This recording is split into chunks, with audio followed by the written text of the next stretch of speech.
হামজা ভাই ঠিক ২৪ ঘন্টা আগে আপনি শেফিল্ডের হয়ে খেলেছেন, আবার এখন আপনি আপনার বাড়িতে আছেন।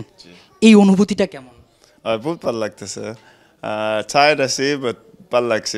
বহুত দিন হয়েছে, 10 বছর হয়েছে আমি বাড়িতে আইছি না। তো বহুত ভাল লাগতেছে।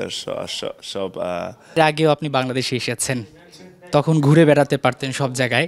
এখন আপনাকে এয়ারপোর্ট থেকে বের হতেই ১ ঘন্টার বেশি সময় লাগলো। এটা কি কল্পনা বা স্বপ্নের মতো মনে হয়েছে? জি না, আসলে বহুত ভাল লাগে যে অত বাংলাদেশি ফ্যান যাইছে আমরা দেখবার লাগে।